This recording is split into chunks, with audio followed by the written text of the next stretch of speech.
और वो लोग जो बड़े पदों पर बैठे हैं, ये दावा करते थे कि 300 पार, 400 पार, 500 पार। देश की जनता ने उनको आईना दिखाया और लोकसभा के अंदर आज बैसाखियों पर बैठकर उन्होंने सरकार बनाई है। दिल्ली के अंदर जनता ने बता दिया कि आप घमंड और अहंकार से राज नहीं कर सकते, आप तानाशाही तरीके से राज नहीं कर सकते, आप संविधान में छेड़छाड़ करने की बात बोलकर लोगों का मन नहीं जीत सकते, आप 2 करोड़ रोजगार हर साल देने का वादा कर कर, नोटबंदी कर कर, लोगों के साथ खिलवाड़ कर कर, उनकी भावनाओं से खेलकर, मजहब और जुबान के नाम पर लोगों को बांटकर आप वोट नहीं ले सकते। आप इस देश में किसान की, नौजवान की, विकास की, उद्योग की, निवेश की, सड़क की, बिजली की, अस्पताल की बातें करो, आप अपनी रिपोर्ट कार्ड दिखाओ, लेकिन आप मंदिर के नाम पर, मस्जिद के नाम पर, हिंदू के नाम पर, मुसलमान के नाम पर लोगों को बांटकर अगर राज करना चाहते हो तो मुल्क इस बात को बर्दाश्त नहीं करने वाला। मैं तो धन्यवाद देना चाहता हूं माननीय सुप्रीम कोर्ट का। सुप्रीम कोर्ट का आदेश था, सरकार को सख्त शब्दों में कहा कि आपको जम्मू कश्मीर में चुनाव कराने पड़ेंगे 30 सितंबर से पहले, तब जाके सरकार ने मजबूर यहां चुनाव कराए, नहीं तो उनको जमहूरियत में विश्वास नहीं है। बिना चुनाव लड़े, बिना वोट पाए अगर राज करने का मौका मिल रहा है तो लोगों के पास क्यों जाना? आपने यहां गवर्नर्स रूल लगा रखा है, आप पिछले पर्दे के पीछे से राज कर रहे हो। दिल्ली में आपका शासन है, जम्मू श्रीनगर में आपका शासन है, आपको क्या जरूरत है लोगों की वोट की? सुप्रीम कोर्ट ने कहा कि चुनाव कराना पड़ेगा, तब जाके चुनाव हो रहा है। और इस चुनाव में अब तक जो 2 फेज की पोलिंग हुई है, उसे देखकर बिल्कुल साफ हो गया कि जम्मू कश्मीर के लोगों ने मन बनाया है कि कांग्रेस और अलायंस की सरकार यहां बनने जा रही है। जब सरकार बनेगी और उम्मीदवार भी आपके अलायंस का होगा, तब आपके क्षेत्र में विकास हो सकता है। जिन लोगों को आपने पहले मौका दिया, वो बिना चुने हुए भी बड़े बड़े घोटालों को अंजाम दे रहे हैं, और ये नौजवान आपके लिए संघर्ष कर रहा है। आज मैं बीजेपी के लोगों से पूछना चाहता हूं, आपने देश में सरकार चलाई 10 साल, आपने बहुत सारे वादे किए थे। इन 10 सालों का अगर लोग जवाब मांगते हैं तो आपके पास कोई जवाब नहीं है। भारतीय जनता पार्टी ने हमारे देश के नौजवान जो सेना में भर्ती होना चाहते हैं, जो फौज में भर्ती होना चाहते हैं, और मैं जानता हूं ये सरहदी इलाका है, यहां के लोग अपनी मातृभूमि के लिए मरने मिटने को तैयार हैं, चाहे वो किसी मजहब के हों। उन लोगों के लिए आपने फौज में घुसने के दरवाजे बंद कर दिए। आप अग्निवीर वाली योजना लेकर आ गए। ये अग्निवीर की योजना क्या है? या आप बच्चों को मौका दो और 4 साल बाद नौकरी खत्म।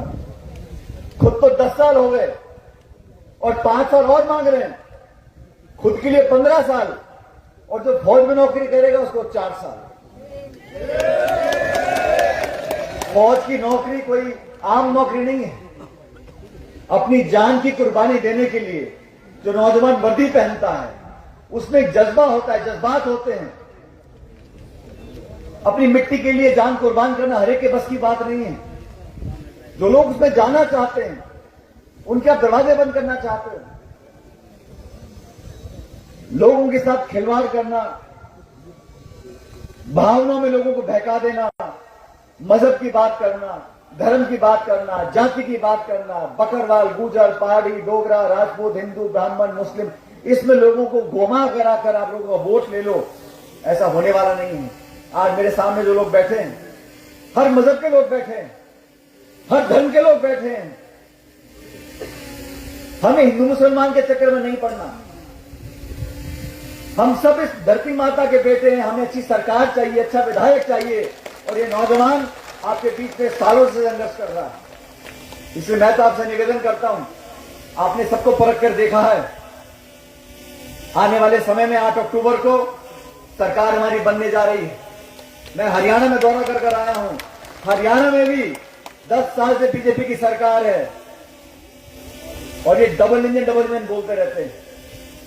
दिल्ली में इनकी सरकार है, हरियाणा में उनकी सरकार है, डबल इंजन है। लेकिन मैं हर जगह बोलता हूं कि जो इंजन है दूसरा वाला बीजेपी का, वो सिर्फ धुआं फेंकता है, वो काम नहीं करता। अभी जम्मू कश्मीर में बहुत कोशिश कर रहे हैं, कुछ पर्दे के सामने से, कुछ पर्दे के पीछे से। इनके नेताओं के भाषण सुनो। जम्मू कश्मीर में आएंगे, अब चुनाव आ गए तो सारी कश्मीर की पार्टियों को गाली दे रहे हैं, कह रहे आतंक को बढ़ावा देते हैं, ये करते हैं, वो करते हैं। जब आपने पीडीपी के साथ यह सरकार बनाई थी तब आपको पीडीपी अच्छी लगती थी, तब वो सब अच्छे लोग थे, तब बहुत बढ़िया लोग थे। उस टाइम लगाते आप गवर्नर रूल, लेकिन सत्ता का लालच था, सरकार में आपको हिस्सा चाहिए था, इसलिए आपने सरकार बना ली, फिर अपना गवर्नर शासन लगा दिया और यहां के लोगों को जो बेइज्जत करने का काम किया। आजाद भारत के इतिहास में कभी किसी सूबे को यूटी नहीं बनाया गया, यूटी को राज्य बनाया है। क्या कारण था? किसने डिमांड रखी थी कि आप किसी पूरे राज्य का आप स्टेट्यूट छीन लो, उसको बेइज्जत कर दो, उसके स्वाभिमान से खिलवाड़ करो? आपने तो छीन लिया, अब कह रहे हैं सरकार बना दो तो वापस दे देंगे। मजाक बना रखा है। यहां के लोगों को मान सम्मान चाहिए, इज्जत चाहिए, नौकरियां चाहिए। ये पहाड़, ये जंगल, ये सब आप लोगों के हैं। यहां पे आपको काम करने का मौका चाहिए, नौजवानों को नौकरियां चाहिए। और ये तानाशाही वाला रवैया, इसको समाप्त करने के लिए जनता ने मन बना लिया, पूरे देश के लोगों ने मन बना लिया है। राजस्थान यहां से मैं आता हूं, वहां 25 लोकसभा की सीटें हैं, वहां पे 11 सीटें हम लोगों ने बीजेपी को हराई हैं। हरियाणा में 10 सीटें हैं, 5 हम लोगों ने वहां पे हराई हैं। देश के लोगों ने मन बना लिया है। और राहुल गांधी जी ने नेता प्रतिपक्ष बन के सवाल पूछने शुरू कर दिए, तो सरकार के पास कोई जवाब नहीं है। आपने इनके चेहरे देखे, वो रौनक चली गई है। पहले जो रौनक होती थी सरकार के मंत्रियों के चेहरों पर, प्रधानमंत्री जी के चेहरों पर, वो रौनक चली गई है।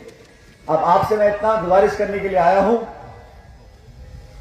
कि 1 तारीख को जो वोट पड़ेगा, हो सकता है बहुत से लोग चुनाव लड़ रहे हों, लेकिन मुख्य मुकाबला यहां बीजेपी कांग्रेस का है। और बीजेपी का मौका आपने देख लिया। बीजेपी ने शासन जो है आपके बीच में कर देख लिया।